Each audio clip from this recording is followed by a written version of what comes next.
So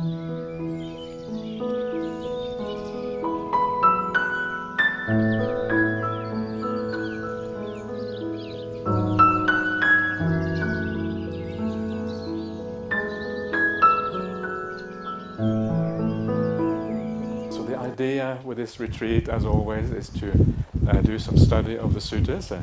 I always like to go back to the word of the Buddha when I study the Dhamma. There's too many people in the world who take everybody else as their teacher, except for the Buddha himself. And I think it's very useful as a Buddhist to go back to the word of the Buddha.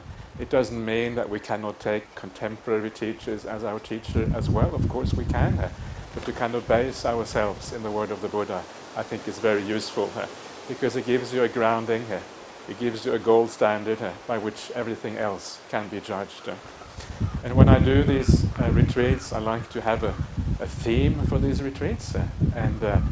Last year we were looking at the Noble Eightfold Path, and previously I have been looking at the gradual training, the very famous gradual training that you find in the suttas. This year I thought of looking at dependent origination as a framework for the talks. And that does not mean that I want to make it very theoretical. I don't want it to be a very theoretical retreat where all we do is discuss, is it momentary, is it one lifetime, is it 3 lifetimes, and that sort of thing. It's not about philosophy, it's about the idea of all the teachings of the Buddha, including dependent origination, including those things that may seem philosophical. The purpose is always practice, right? The purpose point you in the right direction, to get yourself going, to do what needs to be done, to overcome suffering, overcome defilements, and achieve some real happiness in life. This is the purpose of all of these teachings. So dependent origination is just a framework, and the idea then is to use that to actually look at how this teaching can be used in practice.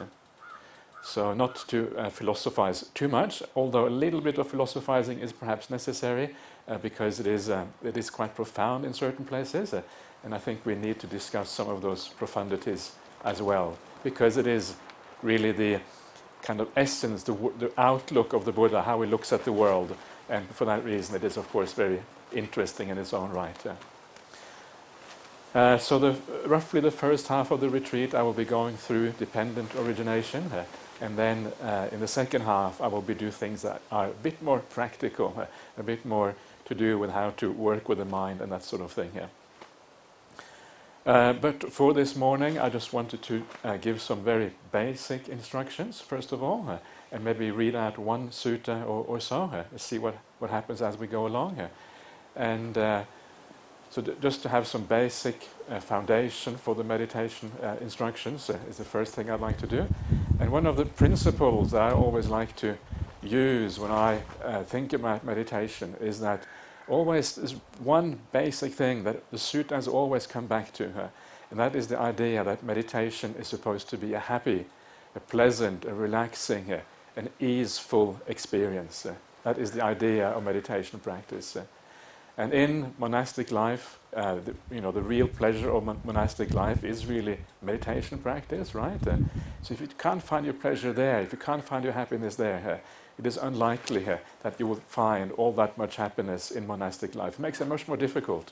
So it's important that we kind of guide our mind towards some degree of happiness in the meditation practice. And if you use that underlying idea of moving towards happiness, moving away from suffering, already you have a very powerful tool for deciding how to go about things, when you're heading in the right direction, when you're going in the wrong direction, etc. It's a very, very useful tool. So please use this for these 9 days here. Use this throughout your life as far as I'm concerned. That's the way I like to look at these things. Because then you have a kind of an overarching idea of what meditation is all about. And I will show you later on this morning how that is also expressed in the suttas themselves. And one of the how this actually bears out in practice, to start off with, one of the ways that it bears out is that I always tell people, I'm just going to be very quick on these foundational things, but I always say that one of the most important things is to be comfortable in your meditation. This is one of those kind of crucial things, right?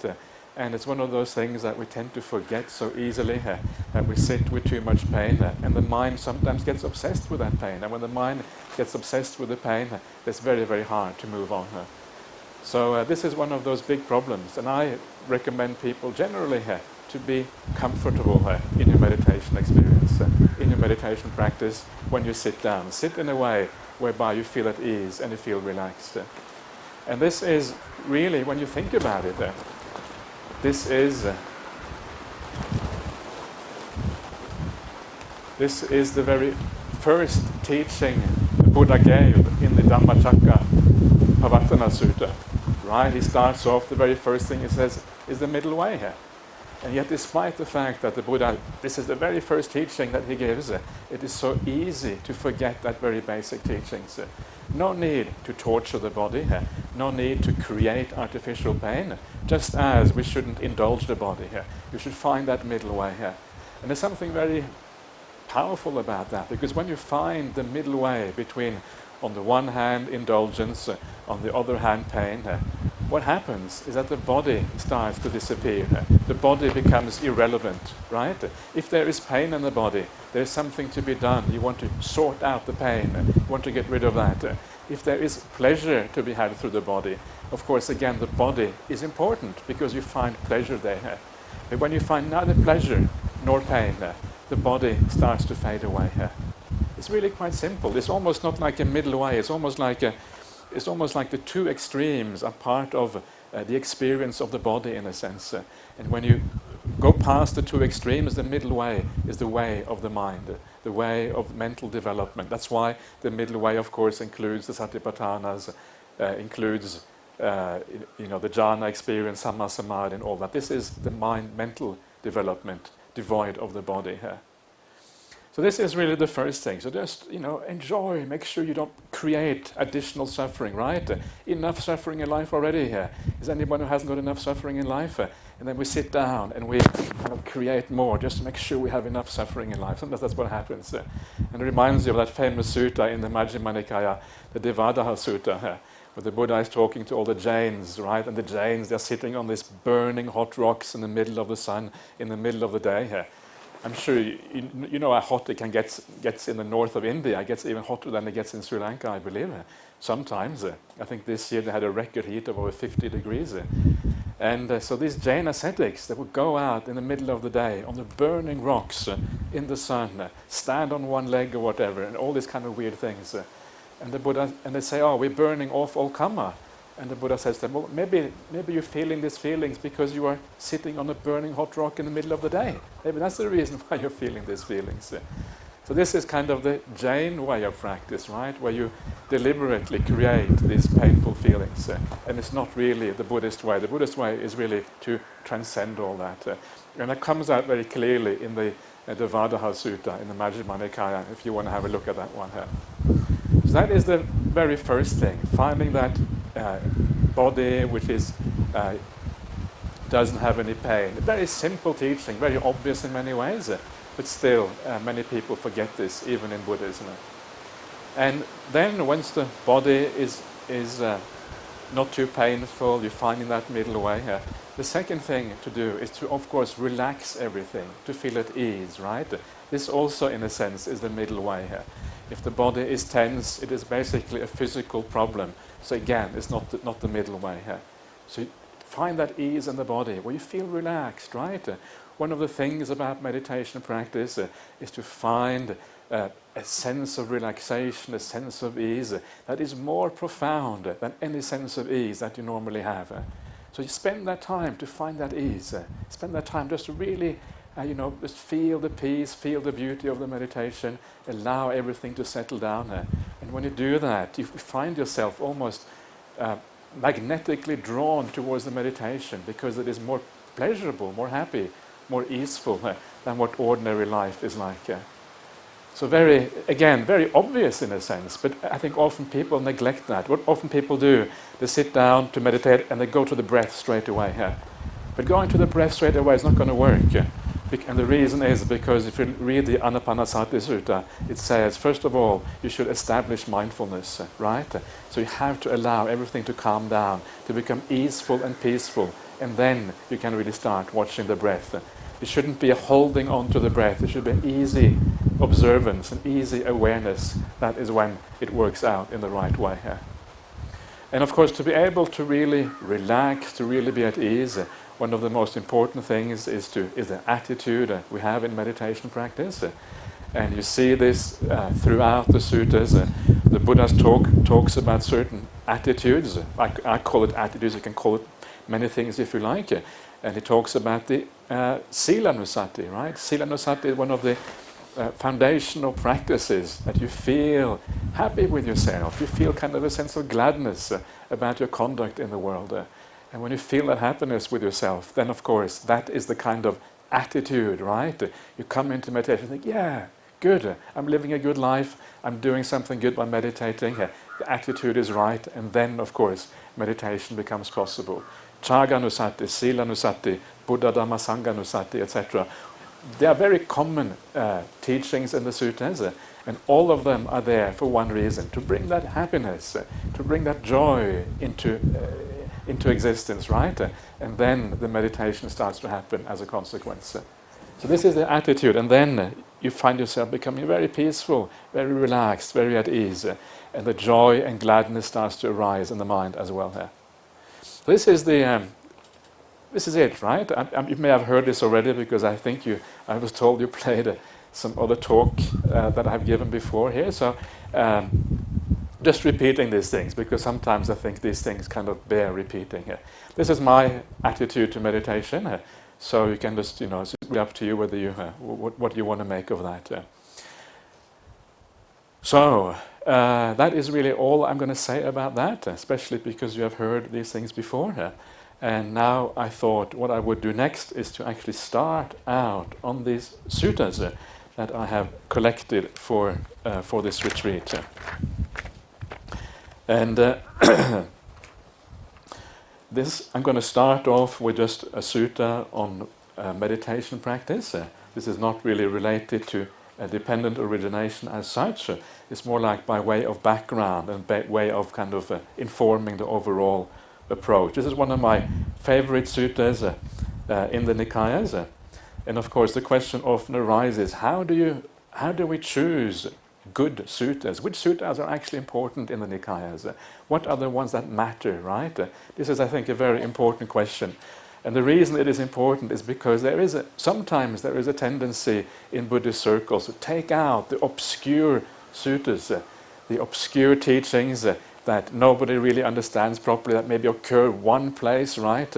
Like Anidasana Vijnana or something like that. And a very obscure phrase that occurs twice in the suttas, and discuss that in great detail. Of course, it may be interesting, but I think the main emphasis in the suttas should always be on those teachings that are taught again and again and again, that you see throughout the suttas, the ones that the Buddha would have taught to many different assemblies, many different monastics, many different lay people, in many different places, in many different situations.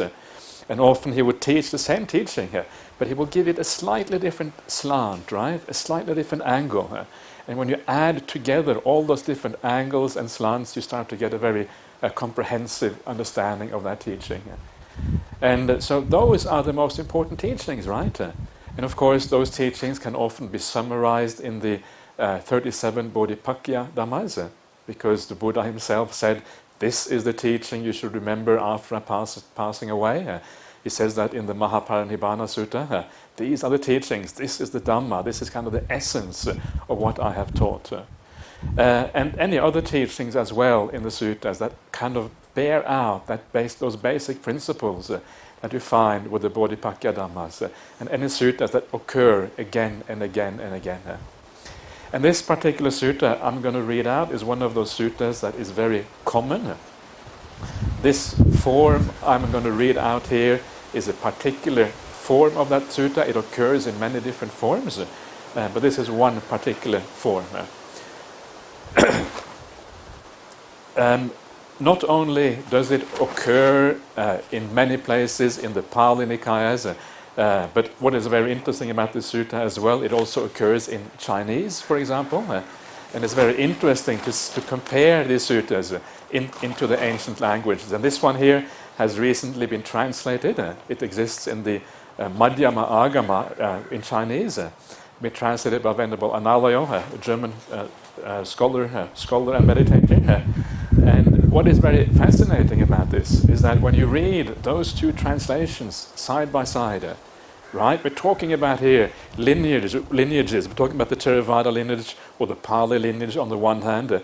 On the other hand, we're talking about the Chinese, which comes from the Sarvastivadin lineage. And these lineages are generally understood to have parted from each other around the time of Ashoka. Ashoka lived, it's now almost 2,300 years ago, right? We're maybe within 150 years of the lifetime of the Buddha himself, perhaps, depending on when we think the Buddha lived. But so what is so fascinating about this, when you compare recensions that have been orally transmitted in separate lineages for so long, 2,300 years, right? Part of that transmission would have been orally, part of it would have been written down. But if you compare them today, they are virtually identical. And this sutta is one of those suttas which actually is, it's hard to see a different word in the entire sutta when you read them. And that is astonishing, right? That is really, it's kind of mind-blowing. How is it possible to be able to transmit a sutta so accurately that it is virtually word for word the same today as it was at least 2,300 years ago, probably all the way back to the Buddha himself. And it gives you this feeling that you are in the presence of the Buddha, right? You may doubt the suttas, you may doubt the transmission, but when you see this consistency in transmission through that comparative study, it gives you this very powerful feel. This is the word of the Buddha. That is kind of slightly hair-raising, right? It's like, here is the Buddha, he's talking to me. It's not kind of some words on a page anymore. It's actually the real thing. The Buddha is right there. When you open that book, when you read that sutta, it's not just word on the page. It's the Buddha talking to you, telling you, this is how my teaching is. This is what you should be doing here. So this is just by way of preamble, just to give you some idea of how I consider which teachings are important. And I try to make it objective. I mean, it's very hard to make this 100% objective because everything in life is subjective to some extent. But you try to make it reasonably objective so that you don't just take on, this is my favorite sutta, and you take on your delusion into the suttas, right? Which always is unfortunate. You try to kind of leave that delusion to one side and focus on what the Buddha himself said here. So that is the just the background. So let me read it out for you, and then I will comment on it afterwards. So many of you will have no doubt heard of this sutta before. I read the sutta out every time I do a retreat somewhere. So if you are fed up with the sutta, that's fair enough. I don't blame you for that. But anyway, here we go. This sutta is called Volition, which would probably is Chaitana in Pali. Bhikkhus, for a virtuous person, one whose behavior is virtuous, no volition need be exerted. Let none regret arise in me. It is natural that none regret arises in one who is virtuous, one whose behavior is virtuous. For one without regret, no volition need be exerted. Let joy arise in me. It is natural that joy arises in one without regret. For one who is joyful, no volition need be exerted. Let rapture arise in me. It is natural that rapture arises in one who is joyful. For one with a rapturous mind, no volition need be exerted. Let my body become tranquil. It is natural that the body of one with a rapturous mind is tranquil. For one tranquil in body, no volition need be exerted. Let me feel pleasure or happiness. It is natural that one tranquil in body feels happiness. For one feeling happiness, no volition need be exerted. Let my mind be stilled. It is natural that the mind of one feeling happiness is stilled. For one who is stilled, no volition need be exerted. Let me know and see things as they really are. It is natural that one who is stilled knows and sees things as they really are. Okay, so there you are. And sometimes when I read the sutta out, I ask sometimes I give teachings to retreats where there's only lay people around, and I say to them, I ask them, well, what do you think? What do you think about that? And the first thing they say, oh, boring. So it's the same one thing after the other. So it looks really, really boring. But of course, the point is that if you understand how this works, what this repetition actually does, which is very powerful about it, is that it makes certain words stand out. Because it is so repetitive, it means that everything which is not repeated, right? There's one word which isn't repeated all the way through. That one word kind of stands out. And that, of course, is the sequence that matters here. And once you see that sequence, you take out those words that are not repeated in every one, you see that this is very close to the bojjhangas, the factors of awakening. It's almost exactly the same sequence as the bojjhangas. It's a slight variation on the bojjhangas, and that's why I said before, this really belongs with the Bodhipakya Dhammas, because it's just an alternative way of understanding the arising of the bojjhangas really here. But it is a bit more than just the bojjhangas, because it is a sequence that starts all the way from virtue, so it goes further back, it goes back to more basic things. So because of that, it has a bit more applicability to us than the bojjhangas sometimes have. One of the most beautiful things about this sequence that you see straight away when you read this is this extraordinary emphasis on happiness, right? Happiness, joy, rapture, non-regret, tranquility, samadhi, which are translated as stillness there. All of that is just so ingrained, right? It's so kind of, everything is about happiness one way or another. Or if you like, the abandoning of dukkha, which is basically the same thing here. And this is such a positive message. Here is one of the core teachings of the Buddha, and of course it's not just this teaching, it is in so many places. The core message is one of happiness. It is so, when you read this, of course if you read the Four Noble Truths, sometimes people get depressed, especially those who are beginners in Buddhism. They think, oh, it's all about suffering, not sure if I want to be a Buddhist. So it depends what you read, but here is a sutta which has the exact opposite message. It's so positive, so beautiful, so uplifting, right? This is where we're all heading here. If you are practicing this path properly here, if you are doing what you're supposed to do, whether you are a monastic or you are a lay person, this is what you have in front of you here. Wow, it is just such a wonderful message. How can anyone not be a monastic? How can anyone not practice this path seriously? It makes you wonder. Here is everything that anyone could ever want in their whole life is right there in this one little sutta found tucked away in the Anguttara Nikaya. What a wonderful message that is. And this is one of the things that kind of stand out in the sutta sometimes. The message is so incredibly positive, and it's very hard to find that in any other aspect of life basically here, or any other kind of philosophy or teaching in quite the same way here. So this is important to see, especially if you sometimes you focus too much on the dukkha aspect of Buddhism. It's important to understand the flip side of that coin, which happens through meditation practice. The other thing which this thing is all about, which is very important in this particular sequence, of course, is the idea this is really how each one of us should ideally experience the path, right? Experience meditation itself. So these are like the signposts on the way here. You could call this, some people like to call it the psychology of meditation, or the personal experience of meditation, how these things actually are experienced.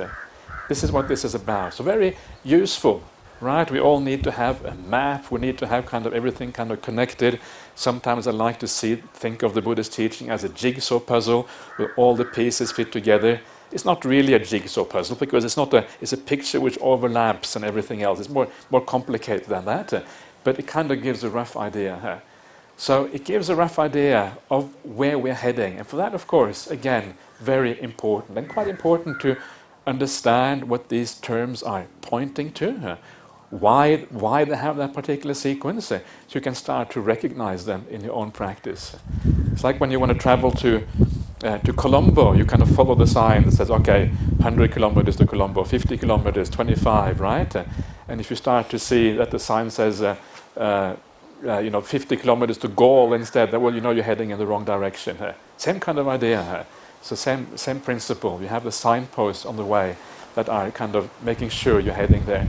Of course, it is important here not to take those signposts into the meditation. The idea is just to have this at the back of your mind so you know where you are heading, where you are going with this. It's not something that you actually need to think about as such in your meditation practice. It's just something that you have there. It's kind of sitting there to guide you at the back of your mind there. So that is an important aspect of this teaching. The idea that it is very good guidance for what we're supposed to do now. Now the third thing that stands out about this teaching here is this thing that it says here that the way it is translated here, no volition need be exerted. The Pali for that is na chetanaya karaniya. And if you know the Pali, na chetanaya karaniya means it cannot be done or should not be done by volition. That's basically what it means. So it means it cannot be done by volition, right? This is a sequence where volition actually is redundant. Volition is the will. Volition is the doer inside. Volition is the activity that we have inside of us. And this sequence does not come into being through our doing, through our acting, through our willing.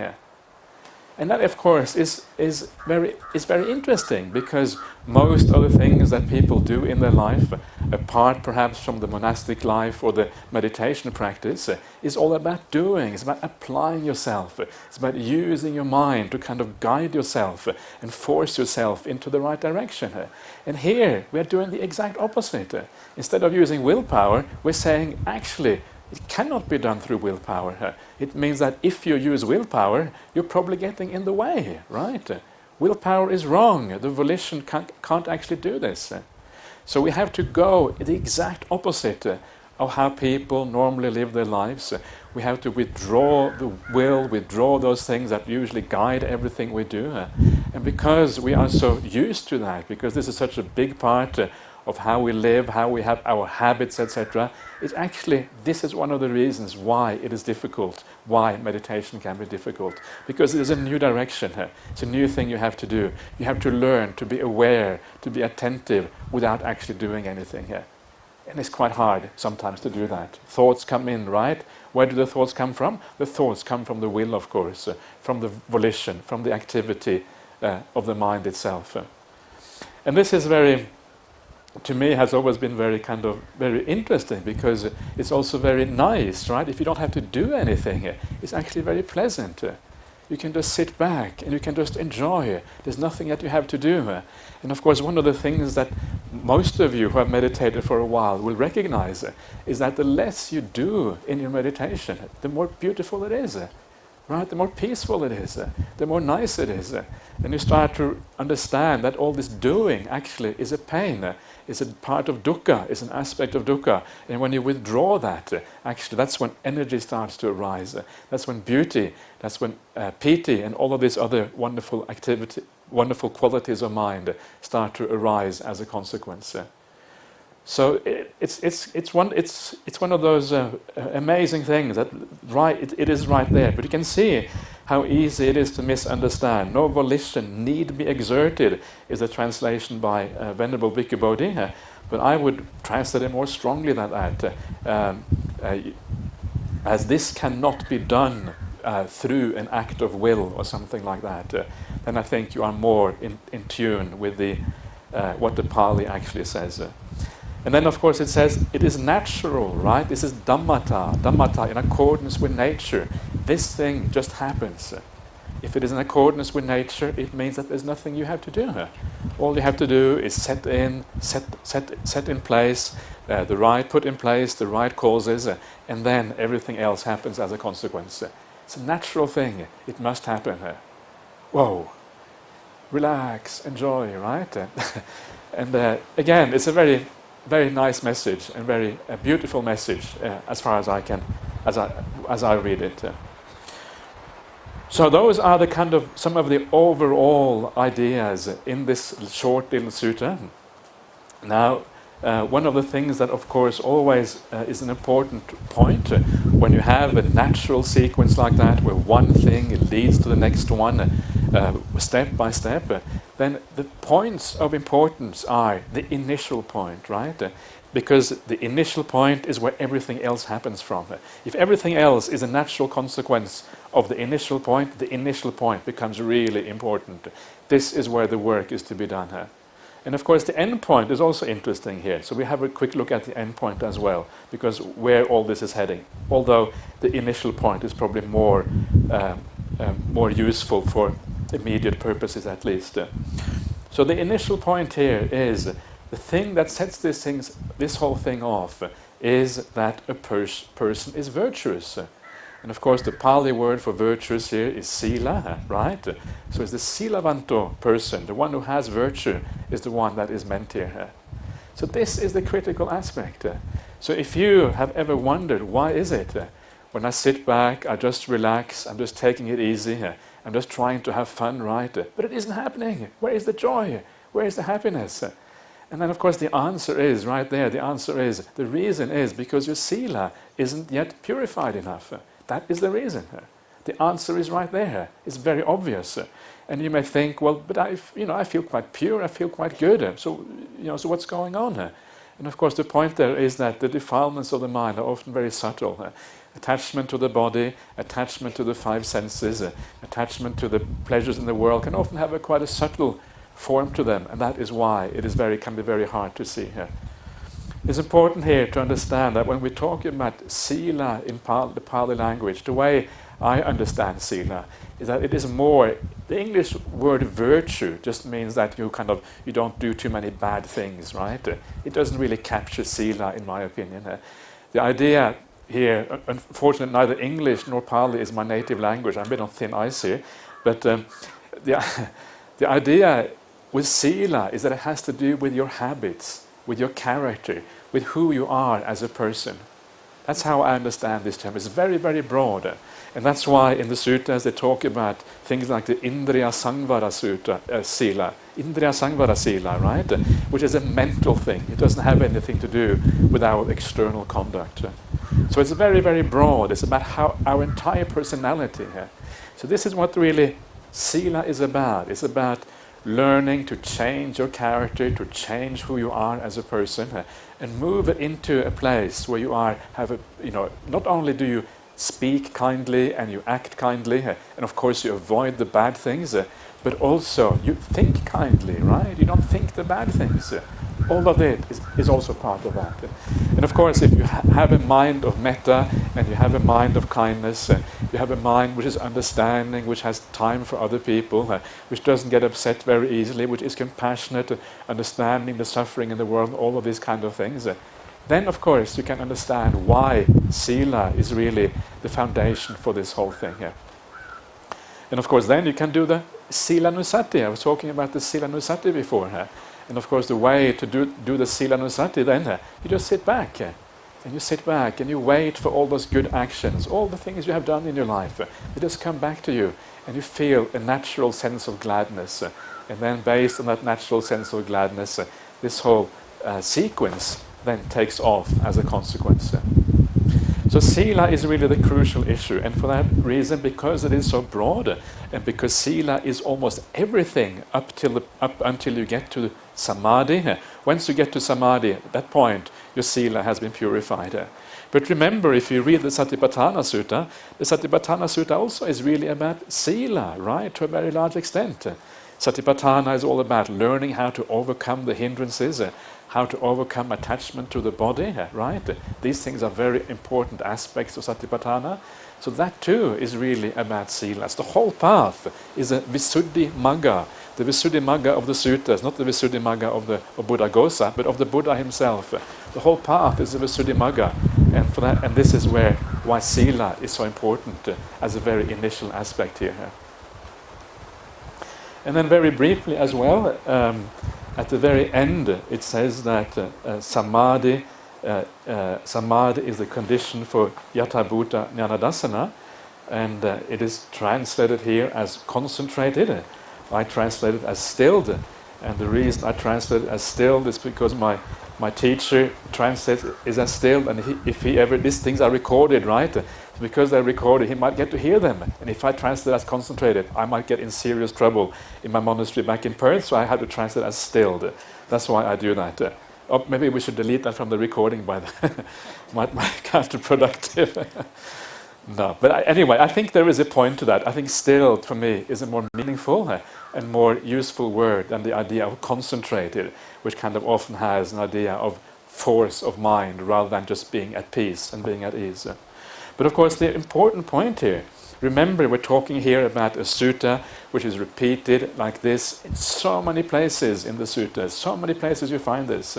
And it says here, it is the stilled mind that sees things as they really are. It's from samadhi you get yathabhuta jnanadasana. It's such an important message, right? It's so fundamental. And it's right there in the suttas. And yet, still, even today, I feel that it is often neglected too much. Such a basic thing, and is often neglected and not really fully appreciated, the importance of that. So, please keep that in mind. Yathabhuta jnanadasana comes from samadhi, very important one. So, let's have a look at these factors, maybe just briefly, just go through them. One by one, just to have some idea of what is going on here. Many of you will know these things already, but it's probably useful to do that. So it starts off with your character, right? Your behavior, your sila, and from the sila arises non-regret, right? Non-regret. Non-regret is, of course, this feeling that you lived your life well, you feel happy about yourself. It doesn't just mean that you say, oh no, I did this thing, I shouldn't have done that, I'm a bad person. It doesn't mean just that, right? It means a sense of not having any burdens in the mind. Regret is like having a burden inside of you which holds you down. It's like the sandbags which tie down a balloon, doesn't allow it to soar. In the same way, your mind doesn't soar because it had all these weights that hold it down. And this is regret. It darkens your mind a little bit, takes away the piti, takes away the energy, takes away the mindfulness, and just makes life just generally more miserable.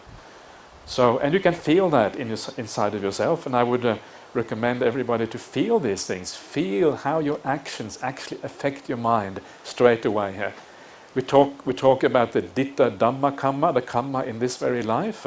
This to me is what is meant by the ditta dhamma kamma, is the feelings, how it affects the mind straight away, and for that reason also for the rest of your life, all the actions that you do. And once you start to see that, I will talk more about this later on, but once you start to see that, it has a very, I think, a powerful motivating effect on you not to do anything which isn't quite right. You're almost repelled by the negative things, and you are attracted towards doing what is good instead. Then when you have no regret, then joy arises. Pamujja comes as a consequence of no regret. Right? Pamujja is this idea of gladness. You're just happy about yourself. You feel a sense of gladness inside. This is how I understand this term. You just feel a sense of joy about, your step is light. You feel things are kind of going well for you. When you sit down, you don't have any darkness. Your mind is quite bright and quite happy and energetic because you feel glad. And then remember, this now is all automatic, right? So all you are doing, you're sitting down, following your meditation object, whatever that is, the breath or whatever it is. And these things just arise as a consequence. Nothing you have to do. So gladness is there. So you're watching the breath, the gladness is there. And because you have done your work, you have done the sila, you have consolidated those habits and good characters for a long time, for years, right? Many of you here have been monks for a long, long time, and you have consolidated for a long time, and if you haven't consolidated enough yet, you will do so in the future, and you will bring it to fruition.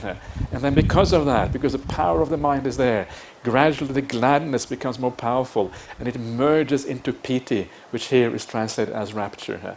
And of course the rapture is where that gladness becomes more powerful, and often felt in the body as a physical sensation, right? You feel like this kind of beautiful current almost going through the body. This is kind of the rapture thing here. And I'm sure many of you here will have experienced that. Maybe all of you even occasionally experience these kind of feelings, right? It starts to feel very nice at this particular point. Things are going really well. So you feel these currents going through the body, and you keep on watching the breath. And if your sila is powerful enough, if all the groundwork has been done, then it will just carry on. Nothing you do, you just wait. And the rapture starts to die down, and you start to feel tranquil, right? You start to feel peaceful. And this tranquility is where the body just becomes like rock solid. You're just sitting there. You feel like this.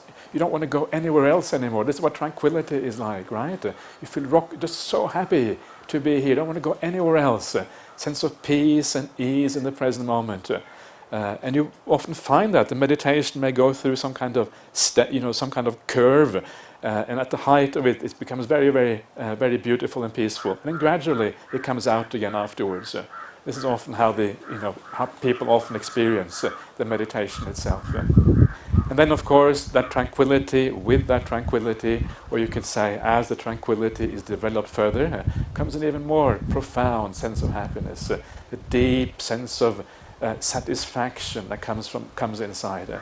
And of course, that deep sense of satisfaction means that the mind is not looking for happiness anywhere else. It's no longer desiring anything, not looking for anything outside. And because it isn't looking for anything outside, it means the mind becomes stilled. It's perfectly content in the present moment, perfectly happy with what it has. It is stilled right here, right now. And this is where the samadhi comes. And the samadhi comes, and then when samadhi has come, then the hindrances are abandoned in the profound way. Then, of course, the yatha bhuta jnana becomes possible as a consequence. And I'm not going to take it any further than that. Of course, this sequence then continues on all the way to vimutti, to liberation eventually. But if you can get to yatha bhuta jnana wow, you're doing really, really well, and you're coming towards the end of the path already at that stage, really, as I understand this path. So there you are. That is that little sutta on volition. Very powerful, very attractive little sutta.